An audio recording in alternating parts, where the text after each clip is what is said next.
Pratiwi. Bagaimana kabarnya sahabat pembelajar dimanapun Anda berada?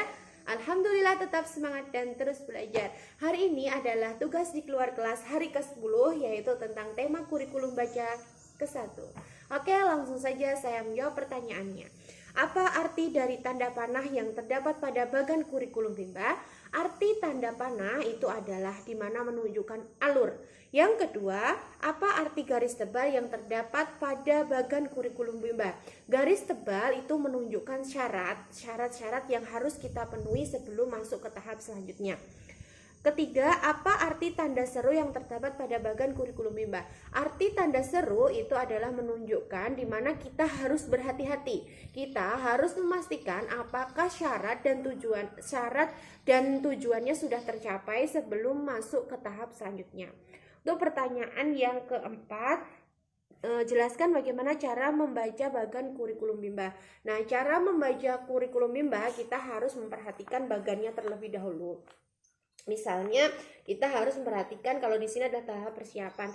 Dalam kurikulum baca itu ada 3 persiapan, yaitu tahap persiapan, tahap huruf verbal, dan metode menggunakan cerita, dongeng, dialog secara dan permainan. Lalu tahap awal, tahap simbol, dan tahap permainan modul. Kita harus memperhatikan bagan kurikulum ini. Untuk pertanyaan keempat, apa syarat HSAIUEO? Nah, syarat HSAIUEO adalah verbal A, I, U, E, O. Yang kedua, apa syarat modul B1A? Syarat modul B1A adalah, perhatikan ini garis tebalnya, ya, garis tebalnya ini. Maka syarat yang harus dipenuhi sebelum B1A adalah yaitu D4 HVK dan juga HSAIUEO serta verbal BDG KKMPSY.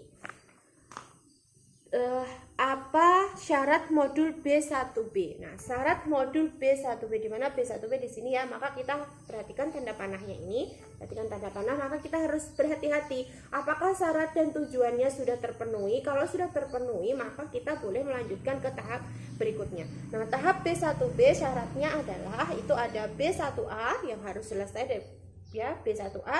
Lalu selain itu juga verbal JLNTRC. Selain itu ada D4 HVS. Pertanyaan ke-8, apa syarat D4 HVS? Syarat D4 HVS. Nah, ini D4 HVS syaratnya adalah 4 HVS dan juga D4 HVK. Apa tahap selanjutnya setelah 4 HVK? Tahap selanjutnya setelah 4 HVK adalah D4 HVS, di mana kita harus memenuhi syarat yang lainnya.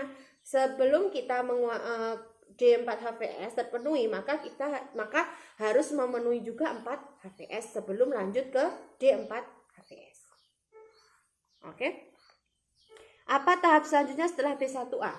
Tahap selanjutnya setelah B1A adalah B1B, di mana B1B ini ada garis tebal. Ada garis tebal dan yang harus dipenuhi syarat-syaratnya sebelum lanjut ke B1B. Apa saja syaratnya? Syaratnya adalah D4 HVS dan juga verbal JLNTRC dan juga B1A.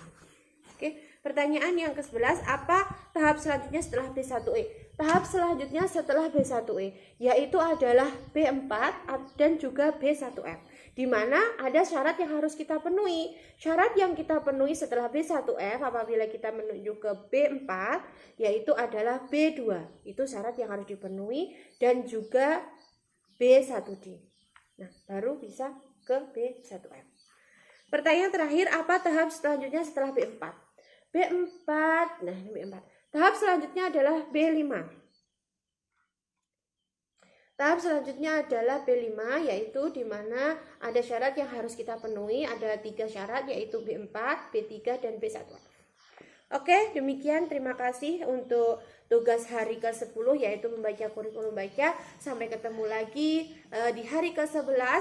Terima kasih. Wassalamualaikum warahmatullahi wabarakatuh. Dadah.